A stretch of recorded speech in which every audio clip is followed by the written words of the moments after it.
Channel. तो guys हमने पिछले लेक्चर 1 में जो चैप्टर 2 है क्लास 10th का साइंस का, तो हमने लेक्चर 1 में अम्ल और क्षार की पूरी डिटेल पढ़ ली थी, जो हम पिछले वीडियो में आप जाकर देख सकते हैं। तो हम आज लाए हैं लवण लाए हैं और व्यंजक चूड़ ये सब आदि जो हैं, ये सब बनाने की विधियाँ हम आपको बहुत अच्छे ट्रिक से बता देंगे, जिसमें पूछता है कि इसके बनाने की विधि फार्मूला सहित लिखिए। तो हम आपको बताएंगे कि फार्मूला सहित कैसे लिखेंगे, आप सूत्र सहित कैसे लिखेंगे, तो हम आपको बताते हैं।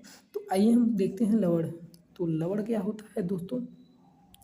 तो वे पदार्थ जो धनायन तथा ऋणायन से मिलकर बने होते हैं, उसे हम क्या कहते हैं? तो हम लवण कहते हैं। और इसका निर्माण कैसे होता है? तो इसका निर्माण जो है आपका अम्ल एवं क्षार की क्रिया से होता है। अम्ल एवं क्षार की क्रिया से होता है किसका निर्माण? लवण का। तो वे पदार्थ जो धनायन तथा ऋणायन से मिलकर बने होते हैं और इनका निर्माण अम्ल एवं क्षार से होता है। इनका निर्माण अम्ल एवं क्षार की क्रिया से होता है। तो ऐसे लवण को हम क्या कहते हैं? ऐसे पदार्थ को हम लवण कहते हैं। देखिए जैसे सोडियम क्लोराइड, देखिए सोडियम पे कैसा चार्ज होता है? सोडियम जो होता है वो प्लस होता है और क्लोरीन जो होता है वो माइनस होता है। तो देखो धन और ऋणायन से मिलकर क्या बना है? विलयन है, विलयन जिसे हम कहते हैं पदार्थ बना है। देखिए इसमें भी NH क्या है? प्लस है। ये क्लोरीन जो है वो माइनस है। क्लोरीन क्योंकि क्या करता है? क्लोरीन ग्रहण करता है। इसकी बाहरी कोश में 7 इलेक्ट्रॉन होते हैं, तो ये 1 इलेक्ट्रॉन ग्रहण करता है, इसलिए यहाँ पर माइनस चार्ज होता है और ये 1 देता है, देने की क्षमता रखता है। ठीक, देखिए ये हो गया। अब हम आइए नेक्स्ट में देखते हैं कि विरंजक चूर्ण, ये वेरी इंपॉर्टेंट टॉपिक है, very important, most important topic आप इसको कर सकते हैं। देखिए हम इस टॉपिक को हम लिख कर देते हैं, ये बोर्ड में हमेशा पूछता है कि विरंजक चूर्ण बनाने की विधि और इसके उपयोग लिखिए। तो हम आपको बताते हैं विरंजक चूर्ण बनाने की विधि बहुत अच्छी तरीके से। तो पहले आपको सेम ऐसे ही लिखना है बोर्ड में, पहले की ब्लैक पेन से लिखेंगे कि विरंजक चूर्ण बनाने की विधि, फिर यहाँ सूत्र या इसको अणु सूत्र कहते हैं, तो ऐसे लिख लेंगे। ठीक, इसका फार्मूला होता है कैल्शियम ऑक्सीक्लोराइड ना। देखिए तो कैसे बनता है? कैल्शियम हाइड्रोक्साइड आप लोग जानते हैं, CaOH ट्वाइस जो होता है, जब कैल्शियम हाइड्रोक्साइड जिसे हम शुष्क बुझा चूना कहते हैं, तो जब इसकी क्रिया हम क्लोरीन से कैसे कराएंगे, जब इसकी हम क्रिया क्लोरीन से कराएंगे तो हमें क्या प्राप्त होगा? हमें विरंजक चूर्ण प्राप्त होगा। आइए हम बताते हैं आपको।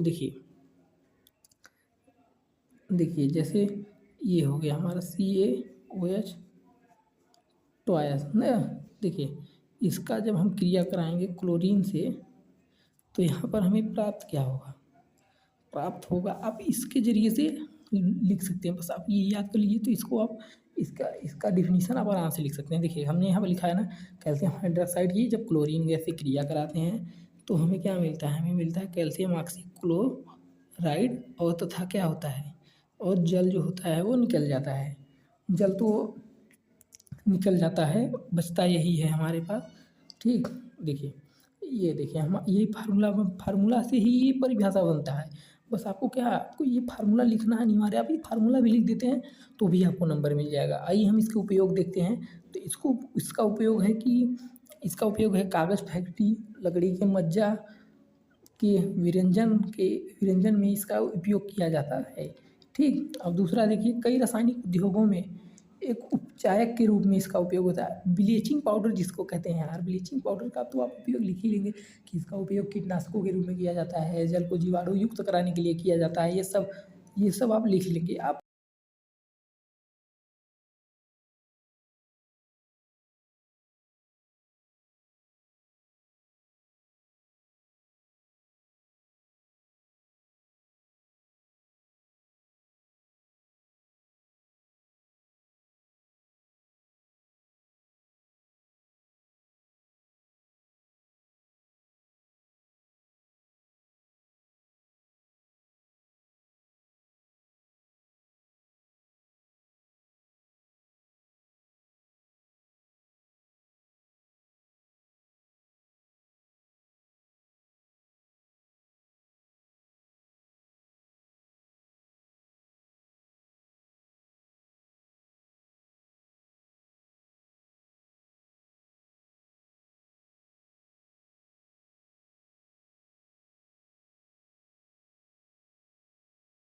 ये नेक्स्ट टॉपिक है कि कास्टिक सोडा बनाने की विधि।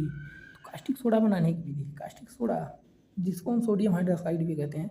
तो बस आप ऐसे लिखेंगे, पहले लिखेंगे सूत्र, हमने आपको पीछे भी बताया।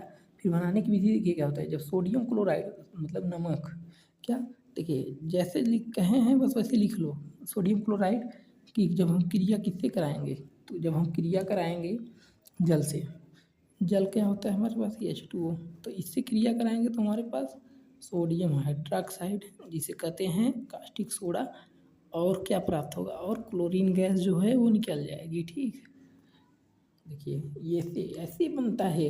बस आपको ये चीज़ आपको याद कर लेना है, तो आप इसकी डिफिनीसन लिख लेंगे, आप लिख लेंगे।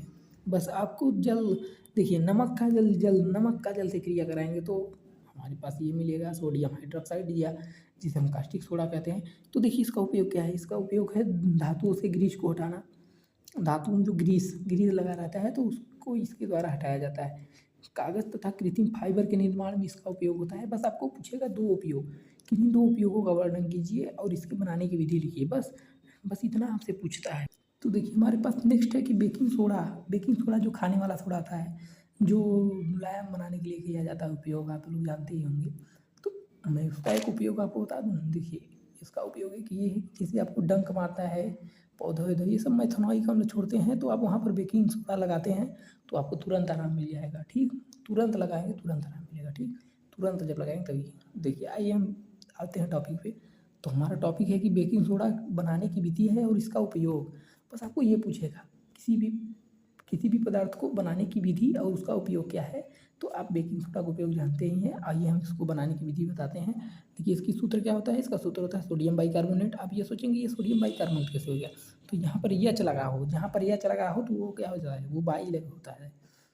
तो ये सोडियम बाई कार्बोनेट, और जहाँ पर ओ एच लगा होता है वो हाइड्रोक्साइड होता है। ठीक, देखिए बनाने की विधि क्या है। जब हम सोडियम कार्बोनेट के जल से क्रिया कराते हैं, जब हम सोडियम कार्बोनेट की जल से क्रिया कराते हैं तो हमारे पास क्या बनता है। देखिए यहाँ पर जैसे हमारे पास सोडियम कार्बोनेट है तो इसकी हम जल से क्रिया कराएंगे तो यहाँ पर हमें मिलेगा, क्या मिलेगा, NaHCO3। देखो मिला ना, अब देखो यहाँ एच, और फिर उसके बाद क्या निकलता है, एक हाइड्रोजन गैस निकल जाएगी। ठीक, यहाँ पर अगर हम 2 लगाते हैं तो इसकी बैलेंसी जो है वो कंप्लीट हो जाएगी। यहाँ ये नहीं निकलेगा यार, सॉरी।